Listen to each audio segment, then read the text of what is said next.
Hello friends, मैं रचना आज आपके सामने लेकर आई हूँ हिस्ट्री क्लास 6 लेसन नंबर 2 आरंभिक मानव की खोज। आरंभिक मानव की खोज में किस तरीके से आरंभिक मानव हमने लास्ट चैप्टर में पढ़ा था कि आरंभिक मानव यानी कि हमारा पास किस टाइप का था, लोग क्या करते थे, कैसे थे लोग, क्या खाते थे, क्या पीते थे। तो आज हम प्रॉपर एक मानव के बारे में बात करेंगे। हम पूरे पास के बारे में बात करते क्या था हमारे पास में। आज हम बात करेंगे आरंभिक मानव के बारे में कि सबसे पहले लोगों ने क्या करना शुरू किया था। जो अगर शिकारी थे तो वो किस टाइप का शिकार करते थे, अगर वो जानवर खाते थे वो किस तरीके से जानवर खाते थे, अगर वो घरों में रहते थे तो किस टाइप के घरों में रहते थे।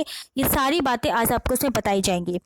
सबसे पहले होगा आरंभिक मानव आखिर वे इधर उधर घूमते क्यों थे। सबसे फर्स्ट क्वेश्चन जो कि मैंने आपको लास्ट वीडियो में बताया था, लास्ट चैप्टर की जो वीडियो आई थी कि ये लोग घूमते बहुत थे, उसके रीजंस भी बताए थे कि ये रीजंस हो सकते हैं। तो आज इसमें प्रॉपर बताया जा रहा है इस चैप्टर में। आप देखिए कि जिसमें लिखा है फर्स्ट लाइन में कि उपमहाद्वीप में 20 लाख साल पहले जो रहा करते थे उन्हें हम आर्किटेक्ट, जो मैंने बताया था कि आर्किटेक्ट का मतलब होता है कुशल संग्राहक यानी कि शिकारी जो होते हैं, जो शिकार करते हैं, इनके नाम से इनको जाना जाता है। भोजन का इंतजाम करने की विधि उसी के नाम पर, उनको उसके आधार पर इनका नाम रखा गया था। और जंगली जानवरों का शिकार करते थे, किस तरीके क्या क्या जो मतलब आमतौर पर जो आज भी खाए जाते हैं, जैसे मछलियां हो गई, चिड़िया हो गई, या फल मूल दाने पौधे पत्तियां अंडे इकट्ठा करना, मतलब ये सारे लोग वो काम करते थे। और जो भी उनको पेड़ पौधों से मिलता था, जो भी खाने लायक होता था, वो सभी चीज़ों का वो सेवन किया करते थे। जानवरों का शिकार, चिड़िया मछलियां पकड़ने के लिए बड़ा सतर्क और जागरूक रहना पड़ता था, इसलिए उन्हें पौधे और पेड़ पौधों से भी खाना शुरू करा।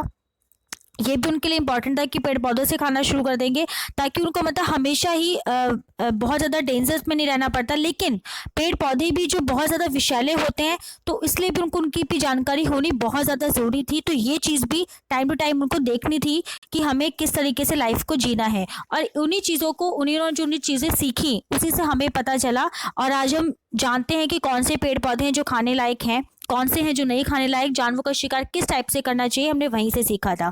सबसे पहले जो क्वेश्चन आता है, क्वेश्चन यही आता है कि जो कुशल संग्राहक थे या जो आखेटक थे, शिकारी थे, वो एक जगह से दूसरी जगह क्यों जाते। जब उन्होंने सारी चीज़ें सीख ही ली थी तो वो क्यों इधर से उधर ट्रैवल करते थे, ये बहुत इंपॉर्टेंट है। तो उनके जो पीछे थे वो उनके 4 कारण थे उनके पीछे। फर्स्ट अगर कारण की बात की जाए, जो फर्स्ट आपके लिखा ही है फर्स्ट लाइन में ही देख लीजिए कि एक ही जगह से वो बहुत दिन तक नहीं रह पाते थे क्योंकि आसपास के पेड़ पौधे खा के वो उसको खत्म कर देते थे, इसलिए भोजन की तलाश में उनको इधर से उधर जाना ही पड़ता था। दूसरा था एक सेकेंड, ये देखिए, दूसरा आपने देखा कि जैसे शिकार करने के लिए हिरण या किसी मवेशी के पीछे चले गए हैं तो वो इतना पीछे चले जाते थे कि उनको जाना पड़ता था। तीसरा था कि तीसरा कारण जो पेड़ पौधों के मौसम खत्म हो जाते थे। मौसम का यानी कि अब एक आम है, अगर आम के आसपास पेड़ है तो आम का तो एक सीजन होता है, या अमरूद है तो उसका एक सीजन होता है। तो जब वो सीजन खत्म हो जाता था तो उनको दूसरी जगह पे जाना पड़ता था खाने की तलाश में। तो ये भी उनका था कि मौसम के अकॉर्डिंग वो घूमना पड़ता था।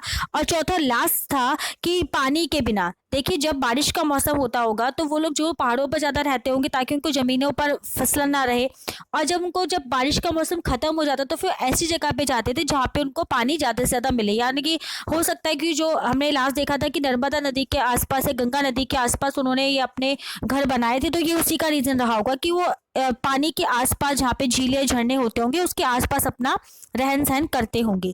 तो ये उनका रीज़न था ऐसा करने का। तो यही थे जो वो ट्रैवल करते थे। उसके बाद आता है कि आरंभिक मानव के जो जीवन के बारे में हमें पता कैसे चला या कैसे हमें जानकारी वहाँ से मिली है। तो जानकारी हमें देखो, हमने लास्ट बात की थी कि सिक्कों से मिलती है या अभिलेखों से मिलती है। पुरातत्वविद को कुछ ऐसी वस्तुएं मिली जिनका निर्माण या उपयोग के बारे में पता चला कि जैसे कि सबसे पहले अगर हम देखें तो शिकार करने के लिए उनको जरूरी किसी न किसी हथियार की जरूरत पड़ती होगी। तो जब हमें पहले पता ही नहीं था कि धातु कैसी होती है तो जरूर उन्होंने पत्थर से बनाए होंगे, तो एक तो ये बहुत बड़ा रीज़न था। दूसरा था लकड़ियों का यूज़ करते होंगे, तो वो हमें चीज़ें मिली।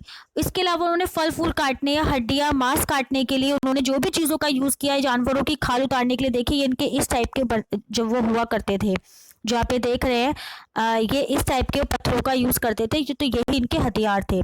तो हड्डियाँ या फिर लकड़ियों की मुट्ठी बनाकर या भाले बना के वो पहाड़ों का यूज करते थे, तो ये भी उनके हमें मिले हैं।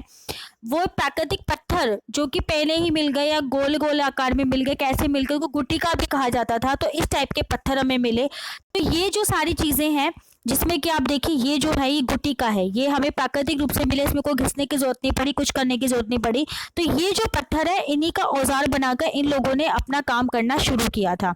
देखिए इस तरीके से ये उसको घिस कर या उसको पहना करके या पेड़ों को काटने में या किसी भी चीज़ में यूज़ करते थे, वो इसी तरीके से करते थे। तो ये हमें उनके यहाँ पे इस तरीके से जानकारी मिली। उसके बाद आते हैं हम रहने की जगह उन्होंने निर्धारित कैसे की होगी। तो फर्स्ट ऑफ ऑल हमें ये तो सोचना भी नहीं चाहिए कि वो कैसे की होगी। सबसे पहले तो हमें ये था कि जहाँ पे उनको अपने पूरे तरीके से साधन मिले होंगे वहाँ पर उन्होंने रहना शुरू कर दिया होगा। ऐसी जगह जहाँ पर उनको अपने आसपास पानी मिला होगा, गुफाएं मिली होंगी या रहने के लिए घर मिला होगा। रहने पे घर मिले का मतलब ऐसा नहीं कि बना बनाया मिल गया होगा, मतलब जहाँ पे उनको लगता होगा कि हाँ यहाँ पे उनका घर इजीली बन सकता है, तो वहाँ पे उन्होंने रहना शुरू किया होगा। भीमबेटका की अगर मैं बात करूँ तो भीमबेटका आधुनिक मध्य प्रदेश में जो है आवासीय पुरास्थल वहाँ के मिले थे जहाँ पे लोग रहा करते थे। यहाँ पे गुफाएं कंदराएं मिली और वो इस तरीके से बनी हुई है कि जहाँ पे पता चल जाता है कुछ अवशेषों से कि वहाँ पे वो लोग रहते थे।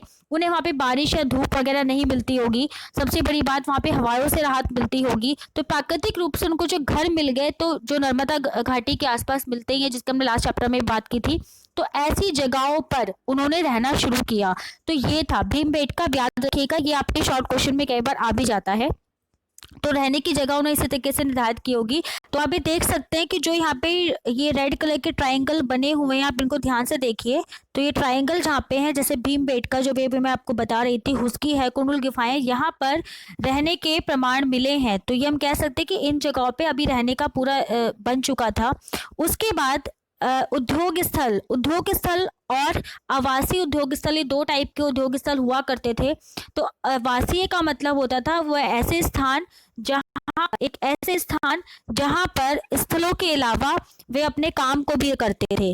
कभी कभी जहाँ पे लोग रहते थे वहाँ पे जहाँ पे काम भी करते थे और रहते भी थे, उन्हें आवासीय उद्योग स्थल कहा गया था। जबकि उद्योग स्थल सब वही जगह थी जहाँ पे लोग पत्थरों से औजार बनाया करते थे।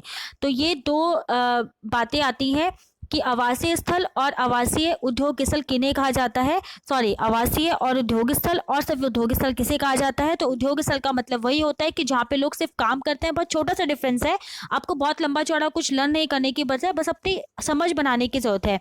और जहाँ पर आवासीय का मतलब है जहाँ पे लोगों ने अपने ज़्यादा से ज़्यादा समय बिताया, यानी कि जहाँ पे वो रहते भी थे और अपना काम भी करते थे, तो ये आवासीय उद्योग स्थल भी माना गया। उसके बाद हम आते हैं पुरा स्थलों के बारे में। तो पुरा स्थल और उसकी हम नेक्स्ट वीडियो में बात करेंगे, क्योंकि आपको पहले इतना ही समझ में आ जाए, उसके बाद हम नेक्स्ट वीडियो में अगले टॉपिक्स लेके आएंगे। Thank you so much.